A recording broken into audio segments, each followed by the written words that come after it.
You think you move past something, but you don't. Vegas Cola's older sister, Daphne Cola, died in August 2014. Vegas says her sister was a great mom and a great person, and the pain she feels even 3 years later is indescribable. I always try to explain to people what losing your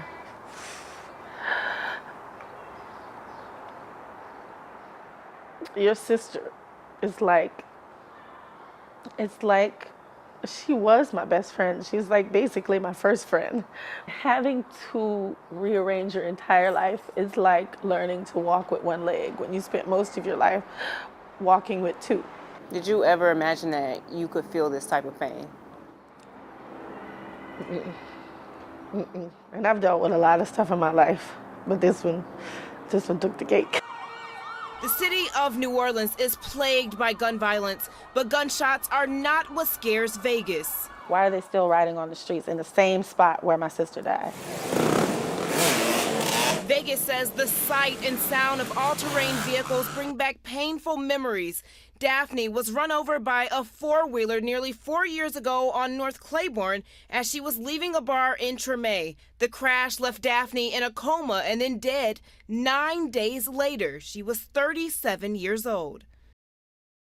Four-wheelers and dirt bikes are not allowed on city streets or the interstate. It is illegal. But recently, ATVs have been spotted in nearly every neighborhood in New Orleans, including this block of North Claiborne where Daphne was killed. Mistakes happen, but that just was a big mistake that happened.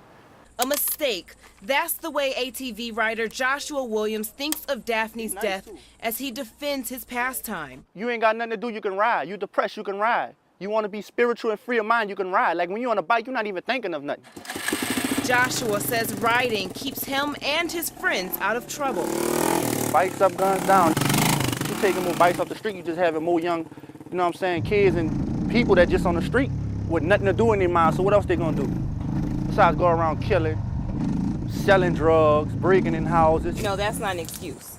Just because you could be selling drugs, that's illegal too. You could be, shooting, that's illegal too. That doesn't give an excuse to ride. To ride, but it don't. But it's just a free of mind. It's spiritual, it's free of mind. It's something you want to do. And something that social media is making popular. There's a community of riders in different cities: Houston, D.C., Miami, Baltimore, Atlanta, New York, and Philadelphia. And many of them came in town for Mardi Gras. Hundreds of riders caught on video on the highway. This illegal activity is something New Orleans Police Chief Michael Harrison says the department is cracking down on. What we are trying to do is get them stopped, cited and/or arrested in a way where they don't flee and turn it into a high-speed chase where they either commit harm to themselves or other people in the general public.